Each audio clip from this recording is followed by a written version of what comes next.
Это на самом деле история такого, можно сказать, чемпиона, да, в блокчейне. У меня просто Телеграм там разрывался от поздравлений и в чате. А какую итоговую сумму все-таки ты выиграл? За неделю я зарабатывал где-то 1300-1400 долларов. И что ты испытывал после того, как ты победил? Меня поздравили разработчики там и в Дискорде, и в этом. Стоит ли туда заходить новичкам? И если да, то какие бы ты советы им дал? Ну и как бы инвестора сейчас тоже очень-очень довольны, сидят тоже уже в иксах. В общем, что ты думаешь по этому поводу? Какие проекты для тебя сейчас интересны? Но у меня нету возможности столько проинвестировать. Друзья, всем привет! Сегодня мы записываем подкаст с Антой. Это человек, который занял первое место в проекте R7 в главном турнире и выиграл достаточно хорошую сумму денег. Я думаю, более точно, какую сумму денег выиграл Санта, он вам расскажет сегодня сам. Вы хорошо встретили Санту у меня на стриме, и, собственно, по этой причине, по одной из этих причин мы сегодня записываем подкаст. Я тебя приветствую. Как у тебя дела? Привет. После турнира стали гораздо лучше. Немножко переживал, конечно, во время турнира. Если там был на стриме, мог это заметить. Но в целом вообще все хорошо. Радуюсь, довольный и с деньгами. Слушай, Ага. многие из моих зрителей болели за тебя. Вот, я знаю, что многие смотрели твой стрим. Расскажи вообще, какие эмоции ты испытывал во время последней схватки и что ты испытывал после того, как ты победил. Ну, во время последней схватки это был самый, наверное, такой тяжелый бой из 6 боев. И когда он сдался, я даже сначала не понял, что произошло, а потом смотрю, все, победитель, Сантос брат, думаю, ну, нифига себе. То есть я вообще не ожидал то, что он сдастся именно в этот момент, но у него, видать, там карта была настолько все плохо, то, что он не мог уже ничем ответить на мой проспам стола. И как он сдался, я так смотрю секунд 5. Ну, нифига себе, я выиграл. Типа, ну, даже не сразу пришло осознание, понимаешь, что победил. Слушай, ну круто, а как ты, ну вот после, мне интересно испытать вот эти эмоции, надеюсь, что я когда-нибудь их испытаю, вот что ты сделал после того, как ты закрыл стрим, закрыл вкладку, ты просто пошел, не знаю, чай выпил, или вот какие эмоции? Может быть, позвонил родным, близким, сказал, все, я затащил, я Но у номер один. меня стрим продолжался, я как бы на стриме там отблагодарил всех инвесторов в эту колоду, как бы то, что они в меня поверили. Потом, ну, немного посидел так, поговорил, пошел так на перекурчик, вернулся, сбросил задержку, посидел, пообщался, порадовался, конечно. Все там поздравляли, у меня просто Телеграм там разрывался от поздравлений и в чате. И в нашей группе там ну, просто все поздравляли, даже отвечать не мог как бы. Потом уже все это как бы осознание пришло, и мне нужно было срочно уезжать. У меня у братишки, самого близкого такого друга, так скажем, был день рождения еще в этот день. И мне срочно уже надо было ехать к нему. Поэтому всем сказал спасибо и как бы поехал уже на день рождения. Слушай, а какую итоговую сумму все-таки ты выиграл? Потому что я помню, мы с тобой общались, ты говорил, битва была за 10 тысяч долларов, потом ты мне написал, что выиграл 17 тысяч долларов. Вот откуда, из чего складывается вся эта сумма? Ну смотри, там, получается, за второе место выходило в районе 9 тысяч долларов, ну что-то такое там с учетом эры, я не помню точно. И за первое место суммарно было 17 тысяч долларов, то есть, ну это разница где-то 8-9 тысяч. То есть, нет, Все. подожди, за второе место давали 6 тысяч долларов и сколько-то там эры, ну там на 1200-1300 и за первое 17. То есть разница была 10 тысяч долларов за вот этот вот бой, который мы играли в финале. Все, я понял. То есть, когда ты мне написал, что сейчас будет битва там за десятку, это ты имел в виду, что ты уже гарантированно занял второе место, да? И что Да, да, ты это да. получишь. Но ты все-таки выиграл. И это на самом деле история такого, можно сказать, чемпиона, да, в блокчейне, в Мгм. этой игре. С чего она начиналась и почему, по твоему мнению, ты добился таких успехов в этом проекте? Но и когда я вообще начал играть в Эру, мне сразу же там, ну, удавалось, что-то я там понимал. У меня большой опыт в карточных играх. И как бы начал стримить, и однажды во время стрима мне пришла такая идея, и мне показалась она, ну, довольно безумной, но думаю, дай озвучу. Я предложил ребятам, я говорю, давайте мы соберем супер мощную деку. супер мощную колоду, но у меня нету возможности столько проинвестировать. То есть в нее нужно было проинвестировать $4000 на тот момент. Я говорю, если хотите, давайте скинемся, я соберу. Я выставил это предложение, и меньше чем за сутки мы собрали $4000 с подписчиками. Они мне перевели деньги, потом я купил все нужные карты в эту колоду, и как бы начал играть, и инвестора, я думаю, сейчас очень-очень довольны. То есть и у нас были условия такие, то что 50% именно с прибыли я забираю себе, 50% уходит инвесторам, ну, кто сколько процентов вложил. Мгм. Ну и как бы инвестора сейчас тоже очень-очень довольны, сидят тоже уже в иксах. Слушай, ну это прикольно. И я, кстати, по-моему, был на этом стриме, присутствовал, когда ты Мгм. предлагал эту идею. Это такой вид, можно сказать, небольшой конюшни, да, как вот в покере есть, когда кому-то Мгм. оплачивают вход в турнир, и если он что-то выигрывает, то он выплачивает равную по процентам долю своим инвесторам. Получается, тут примерно то же самое. Да, да, да. То есть я очень хорошо знаком именно с этой идеей. Я как бы 14 лет профессионально занимался именно покером. У меня было как бы много инвесторов. Я считал то, что инвесторам за это время я выплатил уже больше $500 000. Как бы, ну, у меня очень большие были призовые в покере. Ну, и как бы я это все профишировал, и, может, это тоже дало уверенность как бы инвесторам, ну, то, что, типа, кидать не собирается, там, на Gypsy Team я всем показал свой профиль, все чисто как бы, и люди за счет этого тоже доверились. Я не думаю то, что люди бы доверились совершенно там случайному стримеру там или человеку, у которого там совершенно только новый телеграм-канал, потому что, ну, здесь тоже нужно быть очень-очень аккуратным. Китков в крипте вообще очень много развелось. Да, это точно. Слушай, ну вот и, в принципе, мы добрались до того, почему ты добился успехов в Эри, ты играл в покер, как выясняется, долгое время. Я тоже Да, играл да, в да. покер, тоже у меня был блок на Gypsy Team, только, я так понимаю, ты играл МТТ, а я, видимо, кэш играл. А, Но я 10 лет играл МТТ, и потом уже перешел на кэш. Последние года 4 играл только кэш а какие в лимиты, МТТ, если не потому что секрет, на кэше?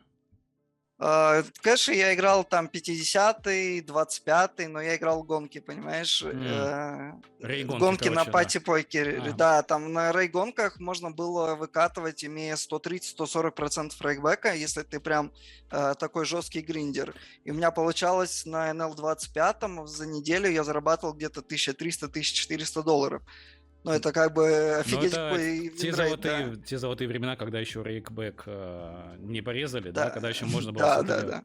Понятно. Да, да. Слушай, такой вопрос, возможно, интересный. Многие ребята, посмотрев этот подкаст, они замотивируются, захотят тоже добиться каких-то результатов, возможно, в этом проекте, в Эри 7, да, возможно, в каком-то другом. Какие бы ты советы давал новичкам? Давай пока будем затрагивать Эру 7, да, насколько ты Мгм. видишь вообще перспективы в этой игре? Стоит ли туда заходить новичкам? И если да, то какие бы ты советы им дал? Ну, тщательно выбирать колоду. Я как бы для своих подписчиков я сделал такую Google таблицу, где внес все актуальные колоды. Но она сейчас уже не особо, так скажем, ей стоит пользоваться, потому что, ну, сейчас очень много карт пофиксили, есть уже много разных других сборок. Лучше брать уже проверенную колоду у кого-то, кто играет в топе, и примерно собирать такую же, Мгм. если хотите там добиться очень хороших результатов. И плюс постоянно там, ну не постоянно, но нужно тренироваться против людей, играя в таверне. Э, и как бы вот мы даже проводим частенько турниры. Кстати, завтра у нас тоже будет турнир. Я там организовываю турнир со своими подписчиками, где люди могут поиграть между собой. Мгм. Да, там с небольшими такими взносами, знаешь, чисто символическими, но людям это интересно. Мы уже как бы и проводили такое не раз. То есть это еще раз подчеркивает то, что в Эру как бы и интересно играть, не только прибыльно, но еще есть и интерес. Да, да, это точно. Это точно. Кстати, ребят, все ссылки на соцсети Санты и Twitch, и YouTube канал, и Telegram канал будут в описании, поэтому если вам интересно посетить его сообщество такое, то переходите туда, подписывайтесь, я уверен, вам будет все это очень интересно. Смотришь ли ты в сторону каких-то других игр, возможно, тоже коллекционно-карточных, в котором тоже будет что-то подобное, как в Эри 7? Я помню, тоже какой-то один из твоих стримов посещал, и ты говорил про еще один проект какой-то, за которым ты вроде как следишь. Могу ошибаться, конечно. В общем, что ты думаешь по этому поводу? Какие проекты для тебя сейчас интересны и будут выходить в ближайшем будущем? Но я пока что так еще ни в какой проект особо не ныряю. Я слежу очень активно за Illuvium. Я играл в GOTS, но GOTS мне, понимаешь, не особо понравился. В Gods Unchained там, ну, игра сама по себе интересная, но там вообще практически не было заработка. Чтобы ты понимал, я там собрал тоже в свое время очень сильную колоду, и там был недельный рейтинг и рейтинг, где давались паки. Недельный рейтинг мне было интересно играть. Я дважды за неделю брал топ-1 в рейтинге, но мне за это вообще ничего не платили. Там не было выплат, как в Эри, например. И мне, стало неинтересно играть, хотя сумма инвестирования была довольно существенная. Я как бы быстро на нее забил.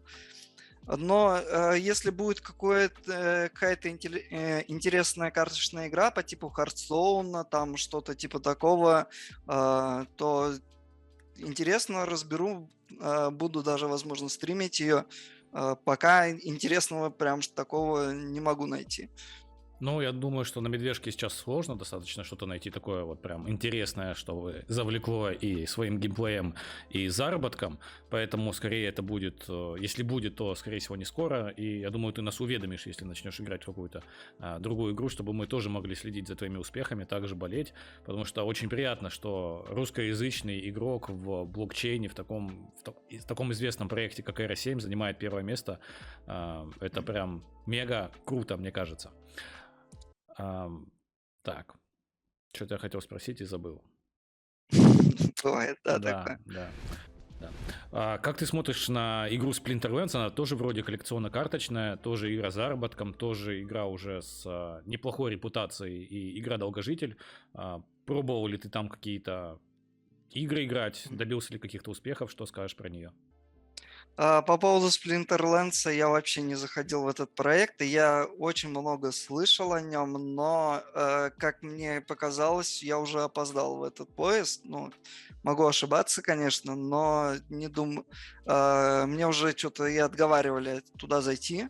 А если понимаешь, если я захожу в проект, это прям так серьезно, надолго и прям с подготовкой. Да, что в Gods Unchained я заходил прям плотно, так сидел, разбирал, смотрел стримы, смотрел гайды, там все вот это продумывая, что в Эру также зашел. И мне сказали, типа, это не стоит потраченного времени, конечно, я могу ошибаться. Но это мне дали такой совет, я как бы к нему прислушался. Понял. По поводу Splinterlands, сказали, типа, поезд ушел, все, не трать время. Понятно, это интересно, конечно, что поезд ушел, но у всех свое мнение. Да. Ладно, связывались ли с тобой как-то разработчики игры или менеджера Эри 7 после твоей победы? И если связывались, то что они говорили тебе? Прямо в день финала, там часа за 4 до игры, со мной связались партнеры Эры, это ESFi, eSportsFi. Мы записали с ними, что-то типа тоже подкаста, только там было на английском все, это был просто ужас. Да, там меня спрашивали, я там просто полтекста понимал, я не знаю, у меня переводчик не переводил, но и как-то с английским, скажем, ниже среднего, но что-то я там понял, и он говорит, ладно, отвечай на русском, а я вставлю твои субтитры. В общем, мы с ним провели такой, небольшой подкастик, поспрашивал, и ему понравилось, все, палец вверх показал, я думаю, все, пронесло как бы, и все. Потом, меня поздравили разработчики там и в Дискорде, и в этом, но, в общем, все вот это. То есть все, больше они не говорили там, слушай, давай-ка там проведем еще один турнир с тобой там для публики, или, может быть, как-то выставили ссылку на твои соцсети где-то в Дискорде там или еще где-то. То есть нет, такого не было. Сколько стримлю Эру, но у меня никакого не было сотрудничества с проектом Era 7, вообще никакого. Это уже неоднократно говорил, как бы не знаю почему. Мгм. Ну, я у них просил, как бы, дайте мне NFT-шки, я разыграю, но что-то у них, э, ну, видать, у меня аудитория еще слишком маленькая, как бы, Мгм, то есть это им для было этого. неинтересно. Я понял, я просто удивился, Да-да-да. потому что со мной они достаточно часто общаются и пишут М. на различные темы, просят различные видосы снять и гайды. И я удивлен, что игроку топ-1 они как бы не предоставляют там ни Ну, я финансовую тогда еще поддержку. не был топ-1, я просто был стример, у меня как бы на стриме, ну, 50 человек, 40 человек в среднем собиралось. Слушай, ну это И- неплохо. Ты не забывай, что эта сфера достаточно узконаправленная, такая специфическая, плюс еще криптосфера, да. Вообще, если Мгм. мы зайдем на Twitch, там в раздел крипто, там, ну, больше 3000 человек вообще вот в сумме эту категорию не смотрят. Поэтому, ну, не знаю, это достаточно нормальный, странно говорю, достаточно нормальный. Это нормальный результат, Да. поэтому тебе не стоит расстраиваться, тебе просто нужно топить дальше, играть, и я думаю, твоя аудитория тебя еще 100% найдет. Да-да-да. Но я стараюсь все равно проводить, там, ну, хотя бы сейчас через день проводить, стримы.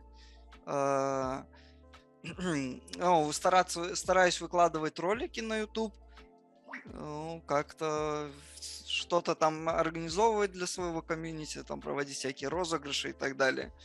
Вот, это еще один повод, ребят, вам подписаться на все соцсети Санты, потому что вы сможете тоже что-то, возможно, в каком-то турнире залететь, что-то заработать, что-то поспрашивать, вам, я уверен, там всегда помогут. Расскажи, были ли какие-то моменты в турнире этом, когда вот ты переживал, что вот-вот сейчас проиграю, вылечу, что я не смогу выиграть там какую-то важную игру, что ты при этом испытывал и вообще много ли таких игр было? Была одна игра, был формат Best of 5, то есть, если 3 раза проигрываешь, то ты уже вылетаешь с турнира. И как бы я проигрываю со счетом 1-2, и я понимаю то, что я в этом матче должен был быть фаворитом, и мне сейчас нужно выигрывать 2 подряд. И там, была вот эта последняя четвертая игра, когда я проигрываю 1-2, и мне просто, ну, сейчас одна игра, я вылетел с турнира. И как-то, и мне там очень сильно повезло на самом деле. Мне пришли прям вообще нужные карты, самые нужные. И, ну, такой этот, когда видишь нужную карту и понимаешь то, что ты сейчас выигрываешь, как, ну, говорится, топ-декс. Топ-дек пришел и выиграл все без проблем. Так. А пятую игру, ну, просто там счет 2-2. И без труда закончил, мне просто очень хорошо раздали. И получается, в 1/4 финала я встречался с своим подписчиком тоже. И я проигрывал со счета 0-2 сразу же старт. Мгм. И, ну, он мне 2 игры просто в салат разнес. Но я понимаю то, что вообще все идет не по плану, надо что-то делать. Я как бы просто, знаешь, там телефон отложил так, еще играл с телефона, а не с компьютера. Мгм. Я телефон отложил, так чуть-чуть выдохнул, там пришел в себя и потом, к счастью, 4 раза подряд выиграл. И да. А вот в полуфинале я встретился с оппонентом, который выбил 2 моих аккаунта уже с турнира. То есть у Мгм. меня в турнире было 4 аккаунта. Он выбил 2 моих аккаунта, причем в салат вообще всех разнес. И у него сила колоды была там 4100. Понимаешь, ну, вообще без шансов он меня Мгм. выигрывал, и Мгм. я встречаюсь с ним, вот с этот Санта-брата. И прям я, ну, я чувствую аутсайдер. То есть я уже в чате пишу, я говорю, ну, ребят, я говорю, 30/70 в лучшем случае в Мгм. мою пользу. Но не в мою, точнее, не в мою пользу. То есть 30% у меня тут в лучшем случае. Ну, все меня, комьюнити, считай, меня поддерживало, там, все, соберись.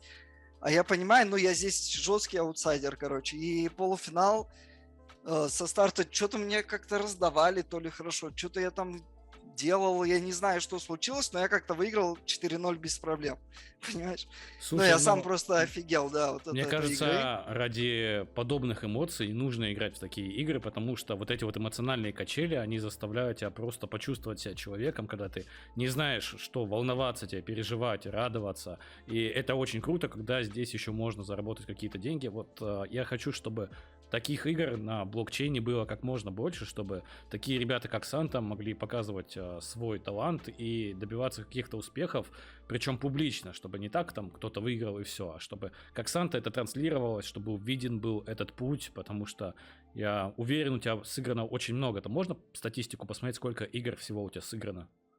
Very, к сожалению, нельзя, но когда я собирал колоду, прям, ну, очень долго ее тренировал, очень долго ее редактировал. Чтобы ты понял, я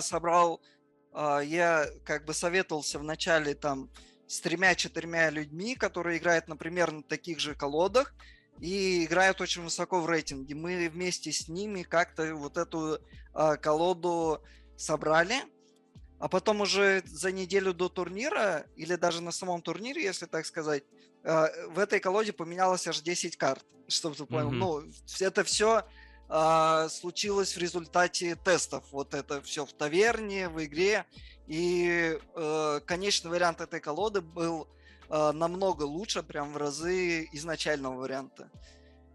То есть, Мгм. считай, ну 10 карт как бы поменять, это прям чуть ли не, Не не полколоды, полколоды. да, да, да, да. Да, да, да, это, ну, очень существенные изменения. Ну, если примерно прикидывать, сколько игр, как ты думаешь, сам ты отыграл? Там 500, 1000 игр, ну вот если Ну, рассматривать в целом. думаю, точно больше 1000 в таверне я сыграл, они же очень быстрые, там по Мгм. 3-4 минуты, но именно против людей, ну, думаю, точно больше 1000.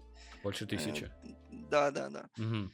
Ну, это, слушай, это прям много. Я думаю, что да. ты один из тех, кто сыграл самое большое количество игр в этом проекте. Ну, Наверное. я думаю, Наверное. не, скорее всего, я точно сыграл больше всех игр в это. Ну, не знаю, еще Magic Lee есть, как бы, у которого 7 аккаунтов. Здесь же, смотри, здесь разрешено мульти-аккаунт вести, как бы. И я Мгм. сейчас играю на 2 аккаунтах всего лишь. А так в свое время играл там на 5-6. Мгм. То есть и отыграл на одном, пошел на другом, на третьем и так далее. Ну да, потому что Ну, 30-32 вот эти вот игры, их бывает не хватает. Я тоже, когда активно играл, у меня прям было такое, что я жду, когда закончится таймер, для того, чтобы я смог отыграть еще ка- парочку игр. И хочется еще играть, потому что когда ты мгм. в процесс уже так вклиниваешься, понимаешь немножко, что нужно выставлять и как все делать, игра вызывает сильный интерес достаточно, как мне кажется. Да, да, если чем больше эту игру начинаешь понимать, тем она больше интересна. Все эти тонкости, все эти моменты, всю механику игры, как бы, ну, все понимаешь, и потом уже начинаешь думать, что он играет, что он поставит, куда он поставит, и ты уже от этого отыгрываешь, как бы, и это уже игра ну, становится уже совершенно другой. Мгм.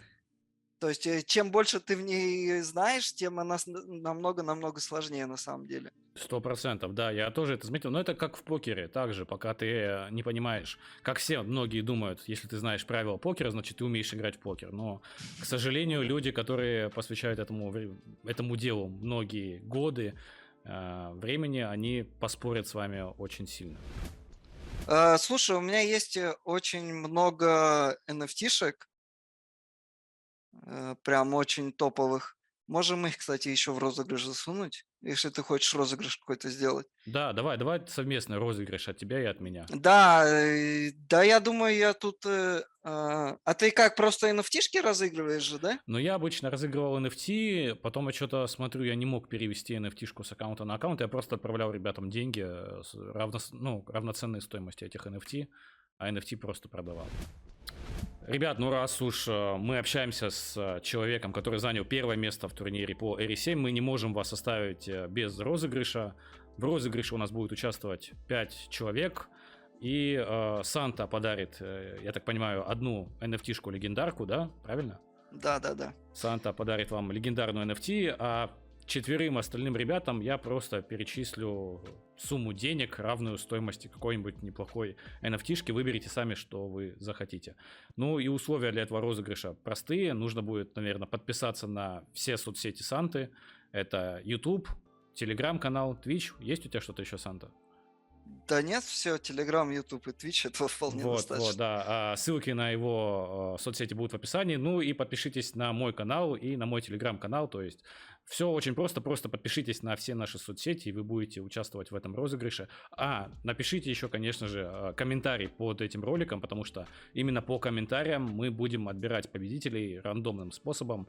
И 5 человек победят, поэтому участвуйте. А нам здесь пишут, что время уже заканчивается, и, наверное, мы с вами будем прощаться. Скажем спасибо Санте за то, что он потратил свое время для того, чтобы дать нам такую интересную информацию. Пишите в комментариях поздравления ему, какие-то пожелания, какие-то вопросы, может быть, он придет, поотвечает вам, если вы там не знаете, какую колоду выбрать или как правильно начать.